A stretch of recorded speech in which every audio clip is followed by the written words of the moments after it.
diary. Today was a day filled with the soothing embrace of clay, the warm guidance of my mother, and the quiet memories of my father. As the day unfolded, I found myself drawn into the world of pottery, a craft that my mother, Sarah, had always held close to her heart.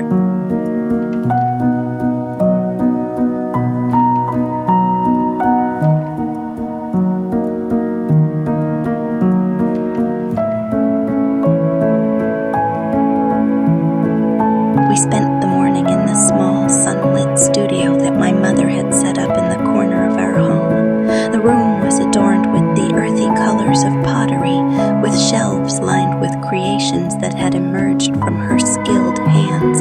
The spinning wheel stood as a silent invitation to mold and shape the clay into something beautiful.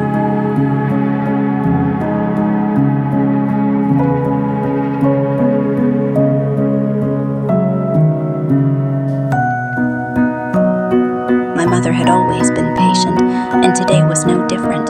She guided me through the art of pottery with a gentleness that mirrored her approach to life. Her hands moved gracefully, demonstrating the rhythm and precision required to craft each piece. As I sat at the wheel, the clay responded to my touch, and under my mother's watchful eye, I began to shape it into a vessel, a creation that was slowly taking form.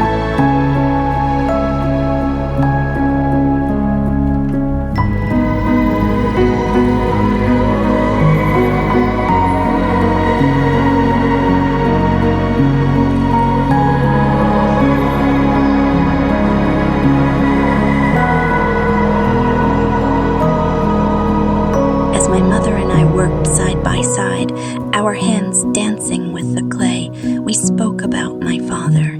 Memories of him filled the studio, memories that I had held onto like precious gems.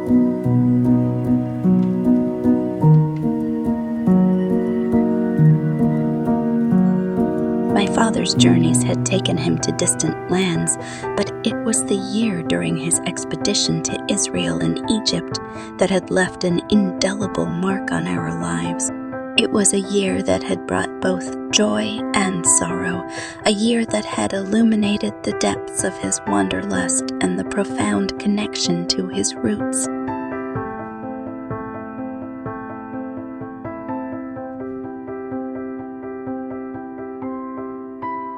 I remembered the day when my mother had received a call from the embassy, a call that shattered the tranquility of our home. It was a call that carried the news of my father's accident during the expedition in Egypt.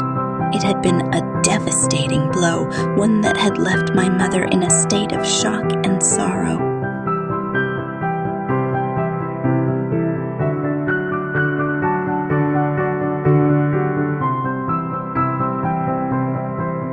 As we crafted our pottery, my mother's hands paused, and I could see the pain in her eyes, the memory of that fateful call, the memory of my father's absence was a wound that had never fully healed. She put down her tools and quietly excused herself, retreating to her room.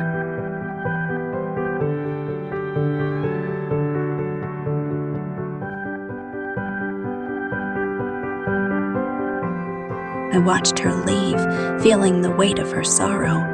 My mother had spent years battling depression after my father's passing, and although she had emerged from its depths, the scars remain.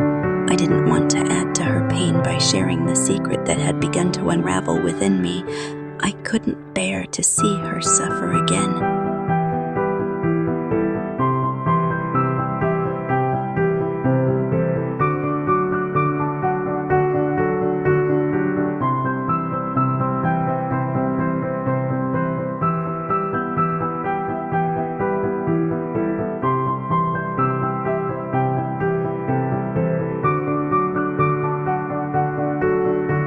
As I continued to mold the clay, I felt the memory of my father haunt me, a presence that lingered in the studio.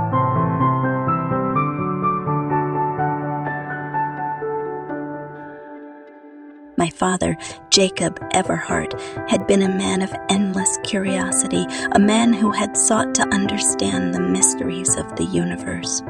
His longing for the sacred land of Canaan was a testament to his deep connection to his Jewish roots, a connection that had shaped our family's identity.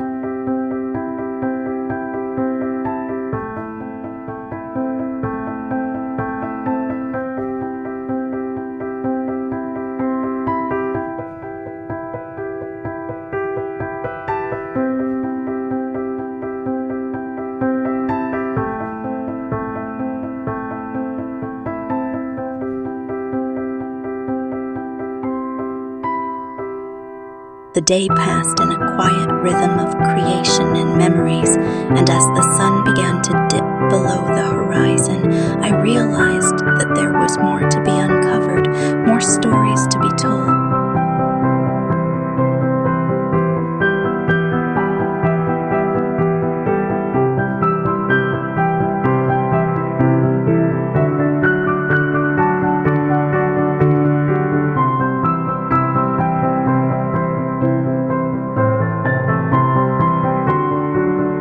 The attic, with its treasure trove of my father's belongings, called to me, and I knew that it was time to revisit the place that held the secrets of his wanderings.